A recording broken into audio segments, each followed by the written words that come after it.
trois amendements en discussion commune, dont deux identiques, le 41.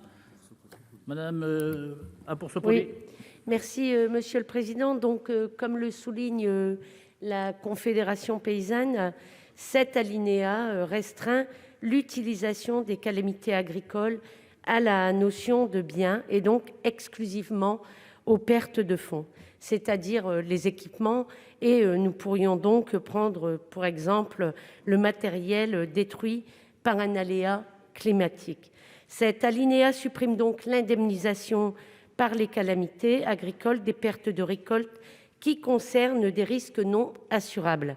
C'est pourquoi cet amendement vise, en supprimant cet alinéa, à alerter sur le risque que les pertes de récolte non assurables ne soient indemnisées par le nouveau dispositif exceptionnel d'État qu'à partir d'un seuil de déclenchement élevé, et ce avec une indemnisation minorée, entraînant évidemment un recul de protection pour de nombreuses filières, et notamment pour celles pour lesquelles il n'existe aucune offre assurantielle.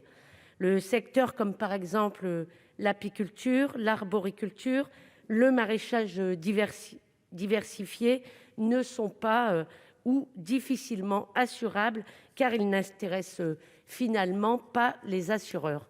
Les garanties apportées à l'article 3 pour les productions non assurables par la commission des affaires économiques, qui précise qu'elles feront l'objet d'un traitement à part dans la détermination des seuils d'intervention de l'État, ne paraissent pas suffisantes, et le risque est donc grand que le système que vous proposez abandonne des pans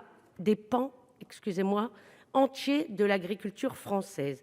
À terme, le risque est grand que, pour les surfaces non assurées, il n'existe plus aucun dispositif d'indemnisation. Ainsi, près de la moitié de la surface agricole française risque de ne plus disposer d'aucune indemnisation en cas d'aléa climatique en 2030. Si cher collègue, le 78 identique, monsieur.